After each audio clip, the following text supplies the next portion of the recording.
Basavaraj sir ಹೇಳ್ತಾ ಇದ್ರಲ್ಲ ಇದನ್ನ, ಈಗ ಒಬ್ಬ ದಕ್ಷ ಪ್ರಾಮಾಣಿಕ ಅಧಿಕಾರಿಯ ಮಗಳ ಫೋನ್ ಕಳ್ಳತನ ಆದ್ರೆ ಅದಕ್ಕೆ ಸಂಬಂಧಪಟ್ಟಂತೆ ಒಂದು FIR ದಾಖಲು ಮಾಡಿ ಅಂತ ಪೊಲೀಸ್ ಠಾಣೆಗೆ ಹೋದ್ರೆ ಅವ್ರ ಜವಾಬ್ದಾರಿಯುತ ಸ್ಥಾನದಲ್ಲಿದ್ದವರು, ಜೊತೆಗೆ ಪ್ರಭಾವ ಉಳ್ಳವರು, ಅವ್ರದೇ ಒಂದು ಕಂಪ್ಲೇಂಟ್ ಅನ್ನ ತಗೊಳಕ್ಕೆ ದುಡ್ಡು ಕೇಳ್ತಾರೆ ಒಂದು FIR ಮಾಡಕ್ಕೆ ಅಂತ ಅಂದ್ರೆ ಜನಸಾಮಾನ್ಯರ ಪಾಡೇನು? ಇಲ್ಲಿ ಜನ ಅರ್ಥ ಮಾಡ್ಕೊಳ್ಬೇಕು, ಜನ ಇದನ್ನ ಗಮನ ಇಟ್ಟು ಕೇಳಿಸ್ಕೊಳ್ಬೇಕು.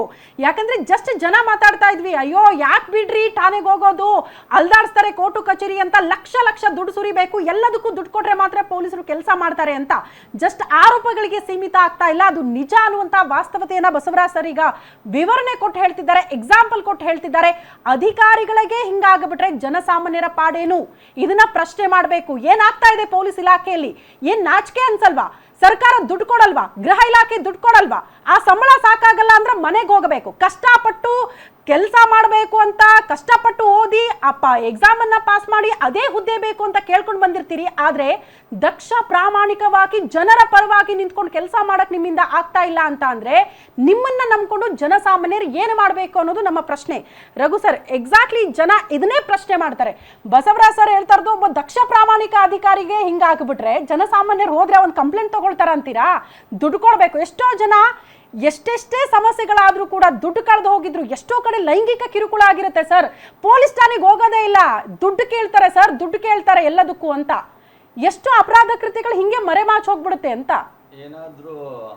ನಮಗೆ ಏನಾದ್ರೂ ತೊಂದರೆ ಆದರೆ ಸಾಮಾನ್ಯ ಜನರಿಗೆ ಒಂದು ರೀತಿ ಪೊಲೀಸ್ ಠಾಣೆಗೆ ನಾವು ಹೋಗ್ಬೇಕಂತ ಅಂದರೆ ಏನೋ ಆಲ್ರೆಡಿ ನಮಗೇನೋ ಒಂದಷ್ಟು ನೋವಾಗಿರುತ್ತೆ, ಹಿಂಸೆ ಆಗಿರುತ್ತೆ, ದೌರ್ಜನ್ಯ, ಲಾಸು ಎಲ್ಲನೂ ಆಗಿರುತ್ತೆ. ಮತ್ತು ಅಲ್ಲೂ ಹೋದರೆ ಇನ್ನೊಂದಷ್ಟು ದೌರ್ಜನ್ಯ, ಇನ್ನೊಂದಷ್ಟು ಹಿಂಸೆ, ಇನ್ನೊಂದಷ್ಟು ಲಾಸನ್ನು ಅಲ್ಲಿ ಮಾಡ್ಕೊಳ್ಳುವಂಥ ಸಂದರ್ಭ ಇವತ್ತಿನ ಪೊಲೀಸ್ ಠಾಣೆಗಳಲ್ಲಿ ಇದೆ. ಒಂದು ರೀತಿ ಬಾಣ್ಲಿಯಿಂದ ಬೆಂಕಿಗೆ ಬಿದ್ದಂಗೆ ಆಲ್ರೆಡಿ ನೋವಲ್ಲಿದ್ರು, ಇನ್ನೊಂದಷ್ಟು ನೋವು ಅನುಭವಿಸಂಗೆ. ಒಳ್ಳೆ ಅಭಿಪ್ರಾಯನೇ ಇಲ್ಲ ಮೇಡಮ್. ಇವಾಗ ಪೊಲೀಸು ನಾವು ಇವಾಗ ಬೇರೆ ಬೇರೆ ದೇಶದ್ದು, ಜಪಾನು, ಸ್ಕಾಟ್ಲ್ಯಾಂಡು, ಸಿಂಗಾಪುರ ಎಲ್ಲ ಒಳ್ಳೆ ಪೊಲೀಸ್ ವ್ಯವಸ್ಥೆ ಇದೆ. ಇಡೀ ವಿಶ್ವದಲ್ಲೇ ಒಂದು ರೀತಿಯ ಎಫಿಷಿಯನ್ಸಿ ಇರುವಂಥ ಒಂದು ಪೊಲೀಸ್ ವ್ಯವಸ್ಥೆ ಇದೆ ಅಂತೇಳಿ ಇವತ್ತು ವಿಶ್ವದಲ್ಲೇ ಜನ ಮಾತಾಡ್ತಾರೆ.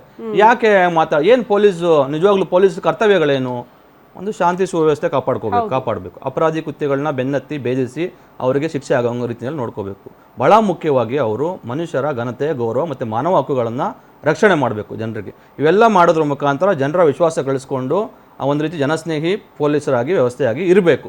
ಆದರೆ ಇವತ್ತು ನಮ್ಮಲ್ಲಿ ಏನಾಗ್ತಾ ಇದೆ, ಇವತ್ತು ಜನರ ಮಾನವ ಹಕ್ಕುಗಳ ಹರಣ ದಮನ ಏನಾದರೂ ಅತಿ ಹೆಚ್ಚು ನಡೀತಾ ಇದ್ರೆ ಅದು ಪೊಲೀಸ್ ಠಾಣೆಗಳಲ್ಲಿ ಮತ್ತೆ ಪೊಲೀಸರಿಂದಾನೇ ಪೊಲೀಸ್ ಠಾಣೆಗಳಲ್ಲೇ ಇವತ್ತು ಮಾನವ ಹಕ್ಕುಗಳ ದಮನ ಆಗ್ತಾ ಇದೆ. ಯಾರು ಒಬ್ಬ ಮನುಷ್ಯನ ಘನತೆ ಮತ್ತೆ ಗೌರವವನ್ನು ಕಾಪಾಡಬೇಕಾಗಿತ್ತು, ಅವ್ನು ಚ್ಯುತಿ ಬರ್ದಂಗೆ ನೋಡ್ಕೋಬೇಕಾಗಿತ್ತು, ಅವನ ಘನತೆಗೆ ಏನಾದರೂ ಚ್ಯುತಿ ಆದಾಗ ಅವನ ಪರವಾಗಿ ನಿಂತು ಅವನಿಗೆ ನ್ಯಾಯ ಕೊಡಿಸುವಂತ ಕೆಲಸ ಮಾಡಬೇಕಾಗಿತ್ತು. ಅದೇ ಪೊಲೀಸರು ಇವತ್ತು ಮಾನವ ಹಕ್ಕುಗಳ ಉಲ್ಲಂಘನೆ ಮೇಲಿಂದ ಮೇಲೆ ಮಾಡ್ತಾ ಇದ್ವಿ. ಸೊ ಅದನ್ನೇ ನಾವು ನೋಡ್ತಾ ಇರುವಂತದ್ದು. ನಾವೇನೆ ಒಂದು ಸಂಘಟನೆ ಆಗೇನೆ ಎಷ್ಟೋ ಸಾರಿ ಪೊಲೀಸ್ ಠಾಣೆಗಳಿಗೆ ಹೋದಾಗ ಮೃಗಗಳ ರೀತಿಯಲ್ಲಿ ಪೊಲೀಸರು ವರ್ತನೆ ಮಾಡ್ತಾರೆ. ನಾನು ನಿಮ್ಗೊಂದು ಸಣ್ಣ ಎಕ್ಸಾಂಪಲ್ ಹೇಳ್ಬಿಡ್ತೀನಿ. ನಾವೊಂದ್ಸಾರಿ ಒಬ್ಬ HAL ಅಲ್ಲಿ ಒಬ್ಬ ACP ಆಗಿದ್ದಂತಹ ಒಬ್ಬ ವ್ಯಕ್ತಿ ಅಲ್ಲಿ ಯಾರೋ ಒಬ್ಬರನ್ನ ರಿಯಲ್ ಎಸ್ಟೇಟ್ ಅವ್ರನ್ನ ಕರ್ಕೊಂಡ್ಬಂದು ದುಡ್ಡನ್ನ ವಸೂಲಿ ಮಾಡೋದಕ್ಕೆ ನಿಂತ ಸಂದರ್ಭದಲ್ಲಿ ಅವರು ನಮಗೆ ಆ ಮಾಹಿತಿ ಕೊಟ್ಟ ಸಂದರ್ಭದಲ್ಲಿ ನಾವು ಕೇಳೋದಕ್ಕೆ ಹೋಗ್ತೀವಿ. ಅಲ್ಲಿ ಕೇಳೋದಕ್ಕೆ ಹೋದಾಗ ಅವರಿಗೆ ನಾವು ಪೊಲೀಸರಿಗೆ ನೀವು ಪ್ರಶ್ನೆ ಮಾಡಬಾರ್ದು, ಓನ್ಲಿ ಒನ್ ವೇ, ಅವ್ರು ಕೇಳಿಸ್ಕೋಬೇಕಷ್ಟೇ. ಹೇಳಿದ್ದೆ ಕಾನೂನು, ಅವ್ರು ಹೇಳಿದ್ದೆ ಸಂವಿಧಾನ, ನೀವು ಕೇಳಿಸ್ಕೋಬೇಕು. ಆದ್ರೆ ನಮ್ಮ ಪಾಲಿಸಿ ಹಂಗಲ್ಲ, KRS ಅವ್ರದ್ದು. ನಾವು ಹೇಳ್ತೀವಿ ನಮಗೂ ಹಕ್ಕಿದೆ ಕೇಳಿಸ್ಕೊಡ್ರಪ್ಪ ಅಂತೇಳಿ ನಾವು ಹೇಳ್ತಾ ಇದ್ವಿ ಅವ್ರಿಗೆ. ಅವ್ರಿಗೆ ಅದೇನೋ ಬ್ಲಾಸ್ಟ್ ಆಯ್ತೋ ಗೊತ್ತಿಲ್ಲ, ಅವ್ರು ಕೇಳಿಸ್ಕೊಳ್ಳೋದಿಲ್ಲ. ಅವರು ನಮ್ಮ ಮೇಲೆ ಮುಗಿ ಬಿದ್ದು ನಮಗೆ ಹೊಡೆದು ಅಲ್ಲೇ ಮಾಡಿ ಎಲ್ಲ ಮಾಡಿ ನಮ್ಗೆ ಸದ್ಯತೆ ಕೊಂಡಿಸ್ಕೊಂಡು ಜಡ್ಜ್ ಮುಂದೆ ಕರ್ಕೊಂಡು ಹೋದ್ರು. ಸುಮ್ಮನೆ ನಾನು ಹೇಳ್ತೀನಿ ಹೇಗೆ ನಡೆಯುತ್ತೆ ಅಂತ. ಜಡ್ಜು ಅವ್ರಿಗೆ ಕೇಳಿದ್ರು, ಏನಕ್ಕೆ ಕರ್ಕೊಂಡ್ ಬಂದಿದ್ರಿ ಇವ್ರಿಗೆ ಇಲ್ಲಿ ಅಂತ.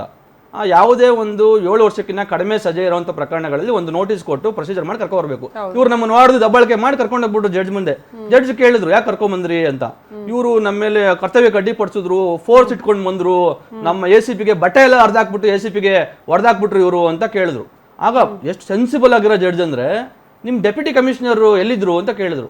ನಮ್ಮ ಡೆಪ್ಯೂಟಿ ಕಮಿಷನರ್ ಗವರ್ನರ್ಗೆ ಮಾಡಕ್ ಹೋಗಿದ್ರು, ಸೆಕ್ಯೂರಿಟಿ ಕೊಡಕ್ ಹೋಗಿದ್ರು ಅಂತ ಹೇಳಿ. ಸರಿ, ನೀವು ಡೆಪ್ಯೂಟಿ ಕಮಿಷನರ್ಗೆ ಹೇಳಿದ್ರ ನಿಮ್ಮ ACPಗೆ ಹೊಡೆದ್ಬಿಟ್ಟಿದ್ದಾರೆ, ಇವ್ರಿಗೆ ಬಟ್ಟೆ ಹೆಂಗ್ ಹೊಡೆದಿದ್ದಾರೆ ಅಂತ ಹೇಳಿ ಅಂತ ಕೇಳಿದ್ರು. ಅವ್ನಿಗೆ ಇಲ್ಲ ಹೇಳಿಲ್ಲ, ದಬ್ಬ ಅಂತ ಹೇಳಿದ್ರು. ಜಡ್ಜ್ ಹೇಳಿದ್ರು, ಈ ತರದನ್ನೆಲ್ಲ ಬಿಡಬೇಕು ನೀವು, ಮೊದಲು ಅವ್ರನ್ನ ರಿಲೀಸ್ ಮಾಡಿ ಆಮೇಲೆ ಇದ್ರದ್ದು ಪರಿಣಾಮ ಏನಿದೆ ಅಂತ ಗೊತ್ತಿದೆ ನಿಮ್ ನೆಟ್ಟಿಗಿದೆಯಾ ಅಂತ ಹೇಳಿದ್ರು ಜಡ್ಜು. ಅಂದ್ರೆ ತುಂಬಾ ಅಪರೂಪದ ಪ್ರಕರಣಗಳಲ್ಲಿ ನಮ್ಗೆಲ್ಲ ಒಂದ್ ಕಡೆ ಸಣ್ಣದಾಗಾದ್ರೂ ನ್ಯಾಯ ಸಿಗುತ್ತೆ ಅಂತ ಹೇಳಿ ಅನ್ಸುತ್ತೆ, ಇದು ನಮ್ಮ ಪ್ರಕರಣದಲ್ಲಿ. ಆದ್ರೆ ಎಷ್ಟು ಜನಕ್ಕೆ ಇವರು ಈ ರೀತಿಯಾಗಿ ನ್ಯಾಯ, ನೀತಿ, ಕಾನೂನು ಏನೂ ಇಲ್ಲದಂಗೆ ಇವರು ಯಾವ ರೀತಿಯಾಗಿ ನಡ್ಕೋತಾ ಇರ್ಬೋದು. ನನಗೆ ಅನ್ಸುತ್ತೆ ಬಹುಶಃ ಈ ತರದ ಪೊಲೀಸರ ಒಂದು ವರ್ತನೆಗೆ ಒಂದ್ ರೀತಿ ಇವತ್ತು ಪೊಲೀಸರು ನೇಮಕಾತಿ ಆಗಿ ಬರ್ತಾ ಇಲ್ಲ, ನೇಮಕಾತಿನ ಪಡ್ಕೊಂಡು ಬರ್ತಾ ಇದ್ದಾರೆ.